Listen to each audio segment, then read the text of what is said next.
ng Bicol sa Kuwait. I'm here again. Now, magagawa po ako sa inyo ng marag, isang Arabic food.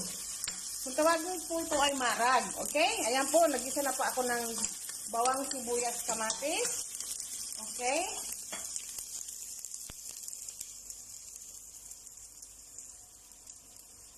Ngayon naman, ilalagay na natin ang meat. This is beef.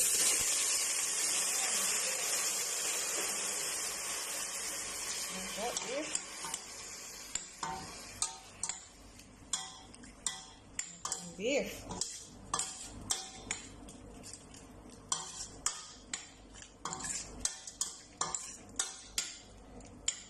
Okay. Ngayon po,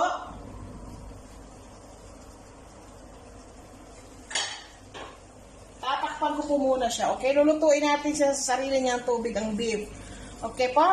Para yung langsa niya mawala. So, lulutuin natin sa sarili niyang tubig. So, cover it.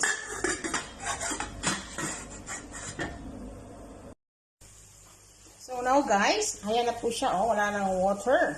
So, ilalagay natin ang isang cubes. Broad cubes. Ayan, broad cubes. Okay.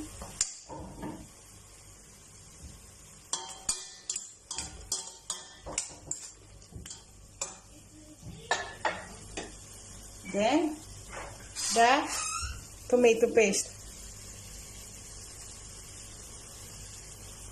Okay, tomato paste.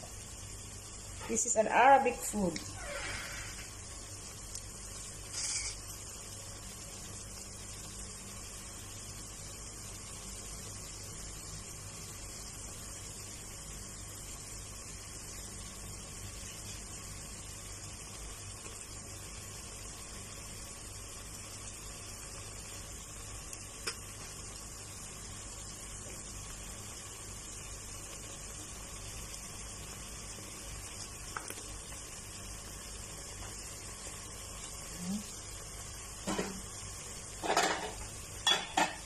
Mix.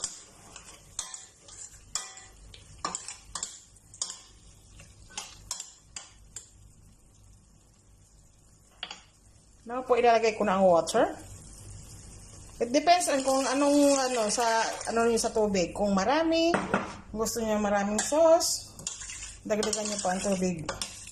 Ito ang beef niya is medyo matigas. So dadagdagan natin ng tubig. Okay? Guys, ito na po yung niluto natin. Nalagay ko yung patatas, carrots, at saka yung pusya. Pusya po ay para siyang kalabasa na pahaba.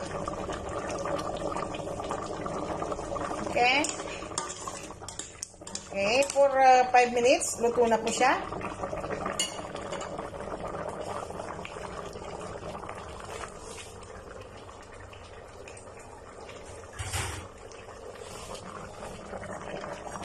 Ko po ulit.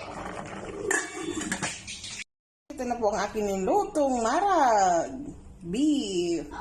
If you like the way I cook, just subscribe my channel, Mercy ng Bicol sa Kuwait.